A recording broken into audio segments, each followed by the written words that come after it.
el dolor de l'absència no va poder, però, eclipsar en cap moment la immensa alegria d'haver conegut i estimat Sergi. La veritat és que és una persona meravellosa, d'uns valors impressionants. En aquests moments que tanta gent parla del problema identitari, ell va saber ser de Sant Cugat i de Morella al mateix temps en igual intensidad. Sergio, como decía ahora Joaquín Marco, ha sido un profesor muy completo, dedicado a la enseñanza y a la investigación, que preparaba minuciosamente las clases.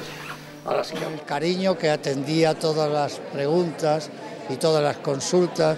También era un profesor muy exigente. Como he contado antes, examinaba uno por uno a todos los alumnos de forma oral, no había manera de escabullirse. Però era una persona extraordinària des del punt de vista intel·lectual, des del punt de vista humà, i després té una transcendència, i aquí es veu avui la quantitat d'intel·lectuals que hi ha.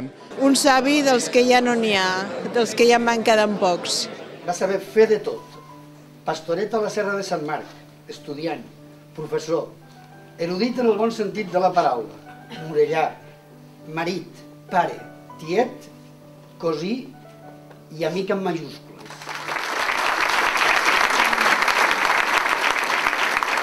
És com una trinitat.